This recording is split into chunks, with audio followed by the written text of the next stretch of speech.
Assalamualaikum warahmatullahi wabarakatuh. Perkenalkan, nama saya Muhammad Abdul Mukmin dari Prodi Elektro 18 dari kelompok KKN Unisila 62 periode 12. Dalam video ini saya akan menjelaskan dan akan menyampaikan beberapa hal, di antaranya yaitu makanan apa saja yang dapat membantu menjaga imun, karena imun tubuh itu penting. Olahraga yang dapat dilakukan di masa pandemi untuk kesehatan, dan protokol kesehatan apa saja yang wajib dilakukan di masa pandemi ini, serta pentingnya vaksinasi dalam menuju terwujudnya herd immunity, karena vaksinasi itu yang paling dibutuhkan di masa pandemi. Karena apa? Karena vaksinasi itu dimana seorang diberi virus untuk menjaga imunitas tubuh serta stabilitas tubuh.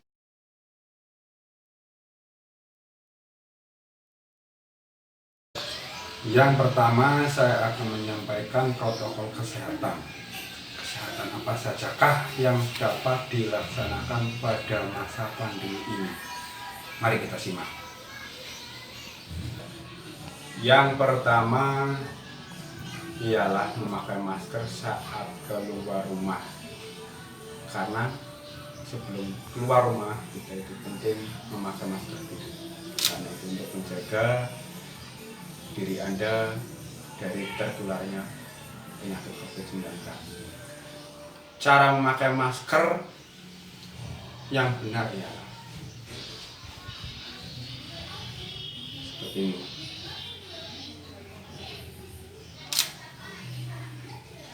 Menutupi hidung dan mulut, dan masker tidak terlipat. Jadi tidak ada lipatan pada masker. Itu contoh memakai masker yang benar. Dan jika mengunjungi tempat-tempat yang berpotensi tinggi terpapar atau tertular COVID-19 seperti rumah sakit dan tempat-tempat seperti klinik, maka dianjurkan untuk memakai masker double untuk meningkatkan keamanan atau keefektifan pada masker tersebut. Misalnya saya ini sudah memakai masker, saya perlu memakai masker lagi untuk melindungi atau membuat perlindungan double pada masker yang pertama. Seperti ini.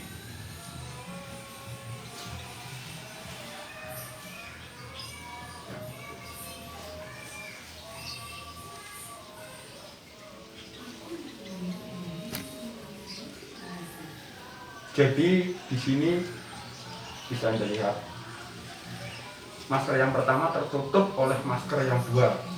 Jadi kalau kita pakai logika, sebelum masker yang pertama itu terpapar oleh virus COVID-19, setidaknya kalau kita ke rumah sakit, kalau kita memakai masker double, virus itu akan terlebih dahulu tersangkut pada masker yang pertama sebelum terhirup lebih dalam. Jadi tingkat keamanannya itu lebih efektif ketimbang Anda ke rumah sakit hanya memakai satu masker seperti ini dan Anda yakin bahwa semua penyakit itu kehendak yang kuasa. Kalau seperti itu, Anda sama aja mau bunuh diri atau membunuh diri Anda sendiri. Mencuci tangan menggunakan air mengalir serta menggunakan sabun setelah aktivitas di luar rumah. Jadi alangkah lebih baiknya lagi jika saudara maupun saya telah beranjak pergi dari manapun dan dimanapun, belum kita masuk ke rumah, itu kita mencuci tangan diri kita sendiri, dan itu untuk kebaikan diri kita sendiri serta kebaikan untuk keluarga, adik, serta semuanya. Tata cara ini bukan hanya dipakai setelah adanya COVID, jauh sebelum adanya wabah ini, kebiasaan ini pun sebenarnya sudah ada.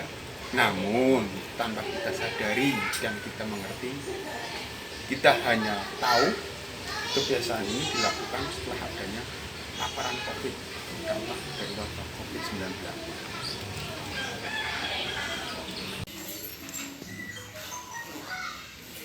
Alangkah baiknya setelah kita bepergian, hindari kontak langsung dengan keluarga maupun adik, kakak, ayah, dan ibu. Jangankan orang lain, keluarga sendiri pun harus kita jaga. Jaga jarak.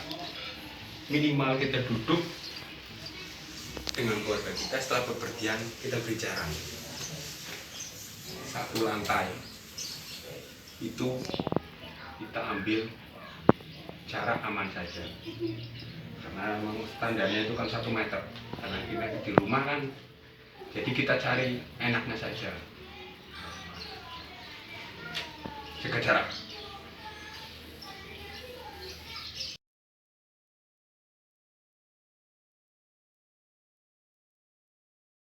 Yang kedua, saya akan menyampaikan salah satu tentang makanan dan minuman yang sehat yang bisa dikonsumsi untuk menambah daya tahan tubuh atau imunitas.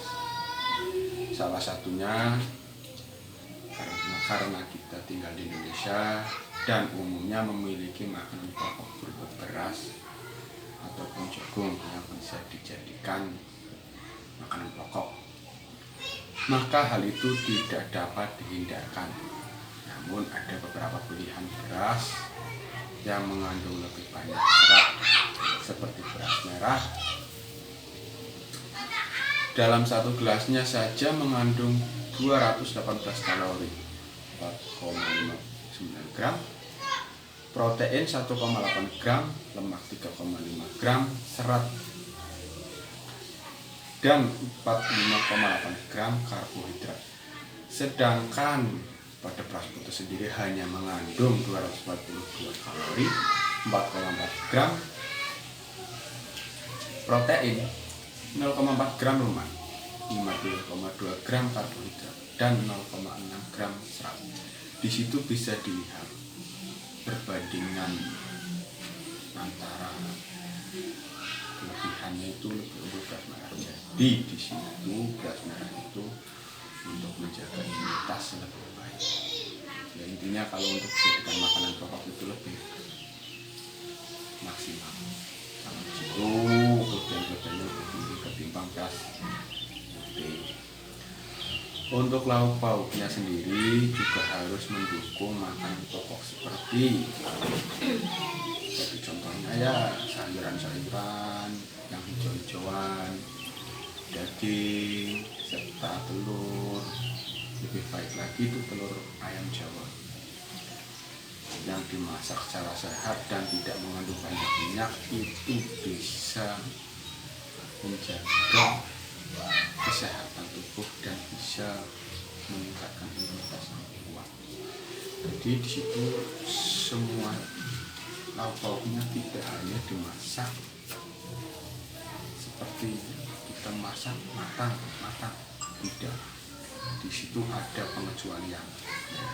Nah, itu tadi pengecualiannya, hindari makanan-makanan berminyak, berbanyak makanan yang tidak berminyak. Itu akan jauh lebih baik untuk kesehatan dan menjaga imunitas tubuh. Nah, selanjutnya untuk minumannya sendiri dapat berupa susu. Susu itu banyak, ada susu sapi, susu kambing etawa itu juga termasuk susu, rasanya sama.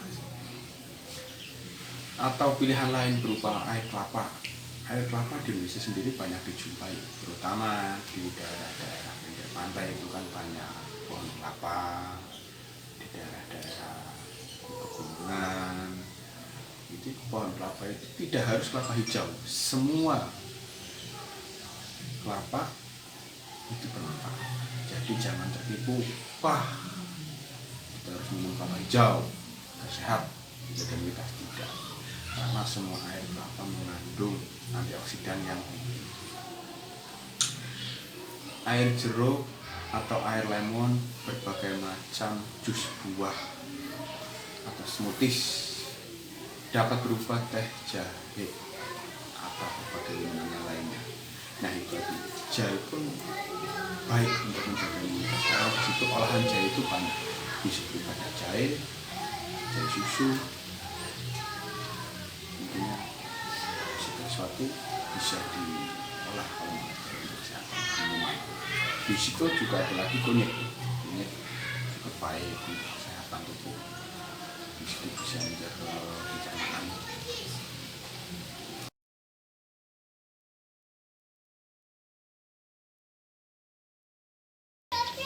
Dan yang ketiga, selanjutnya saya akan menyampaikan apa sajakah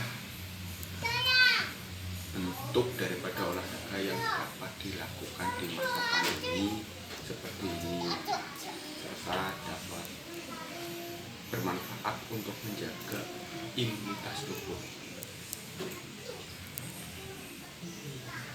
Ya, mungkin itu versi saya. Kali teman-teman punya versi lain, itu hak kalian semua. Karena menurut versi saya, yang pertama ialah push up. Push up seperti gambar di samping. Push up dapat dilakukan di mana saja, kapan saja, asal Anda mau atau tidak. Dan pertanyaannya, Anda mau atau tidak melaksanakan push up.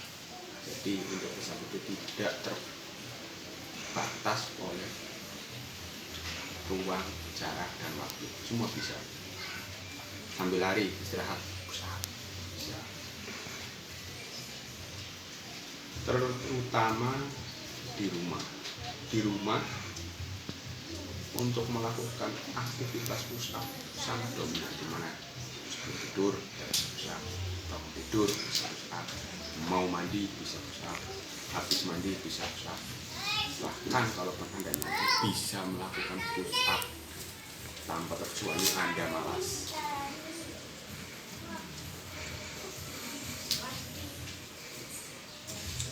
Push up sendiri ialah untuk membangun kekuatan dan dapat juga melatih otot. Otot apa saja yang dapat dibentuk push up?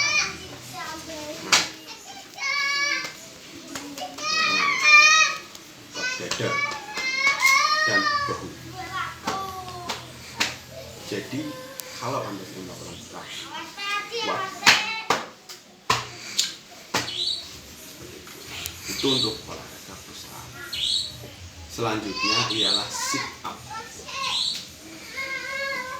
Sit up sama halnya dengan push up, dapat dilakukan di mana saja, kapan saja, asal Anda mau atau tidak. Sit up sendiri dapat melatih otot dada, panggul, pinggul, perut, dan leher. Itu keutamaan daripada sit up. Yang ketiga ialah back up, yang mempunyai manfaat untuk melatih otot perut, lengan, dan punggung. Hal ini terjadi karena adanya kontraksi pada area punggung. Jadi pada saat kita melakukan back up, di situ area punggung terjadi kontraksi. Oleh kontraksi itu dapat membentuk otot daripada perut. Dan yang terakhir, lari pagi. Lari pagi di sekitar rumah, di lapangan, di jalan. Yang penting jangan di jalan tol, karena itu berbahaya. Dan olahraga yang satu ini ialah olahraga yang paling mudah dan murah, tanpa bermodalkan apapun. Kalau Anda punya celana, boxer, baju, dan tinggal lari kemana Anda mau, itu sudah dikatakan olahraga. Dan memiliki banyak manfaat, diantaranya ialah manfaat yang dihasilkan daripada berlari itu antara lain membantu menjaga kesehatan jantung, karena jantung itu pusat pemompa darah. Jika Anda sering berlari, jantung Anda itu akan sehat.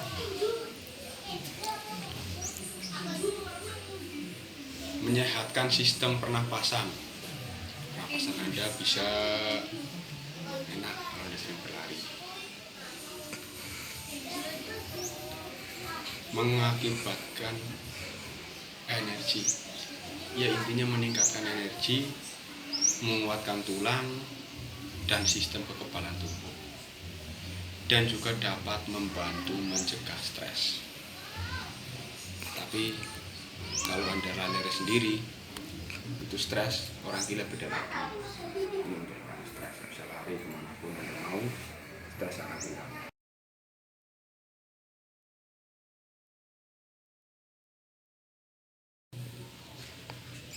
Dan yang terakhir yang akan saya sampaikan ialah tentang pentingnya vaksinasi.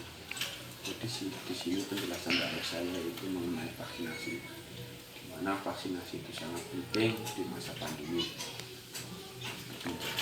Seperti disampaikan kalau di situ kita diberi suatu virus atau antibodi yang akan dimasukkan ke dalam tubuh.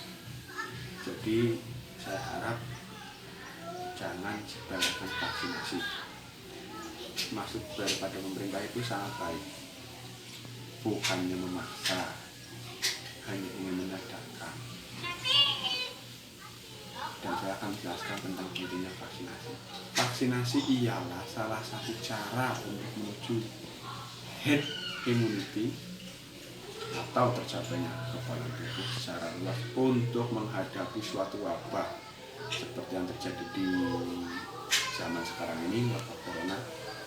Vaksinasi sendiri bekerja dengan cara menyuntikkan virus yang non-aktif ke dalam tubuh yang bertujuan untuk memberi antibodi tubuh kita, bahwa hal tersebut ialah virus, dikarenakan corona ialah virus baru. Maka jika belum divaksin dan antibodi tubuh kita lemah, maka tidak dapat mendeteksi jika ada virus yang masuk, sehingga virus berkembang biak dan dapat menyebar ke tubuh.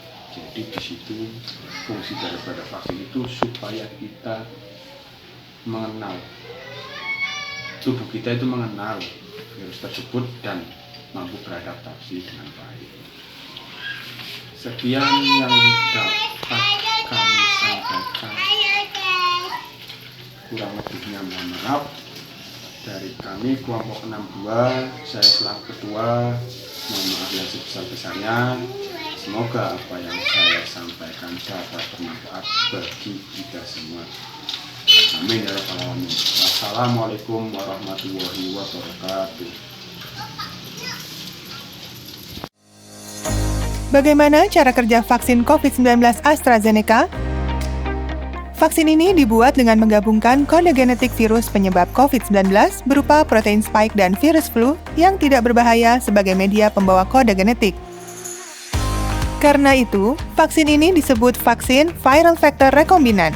Selama proses produksi, vaksin ini tidak bersentuhan dengan produk turunan manusia atau hewani. Vaksin COVID-19 yang beredar di Indonesia telah mendapat izin Badan POM untuk memastikan bahwa vaksin tersebut memenuhi standar kualitas dan keamanan. Ketika vaksin COVID-19 disuntikan ke dalam tubuh manusia, vaksin memperkuat sistem imun dengan membentuk suatu memori untuk melawan virus yang menyebabkan COVID-19. Jika orang yang telah divaksin terpapar virus COVID-19, maka sistem imun akan mengenali virus dan merespons lebih cepat dengan menetralkan virus yang masuk ke dalam tubuh. Dengan vaksin, tubuh akan memiliki perlindungan lebih agar tidak jatuh sakit atau menderita sakit yang parah akibat virus COVID-19.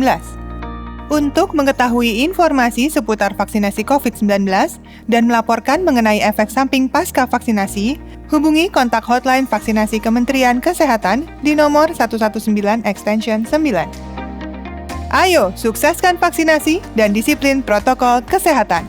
Tetap memakai masker, menjaga jarak, mencuci tangan, menjauhi kerumunan, mengurangi mobilitas, dan mengikuti protokol kesehatan lainnya. Lindungi diri, lindungi negeri.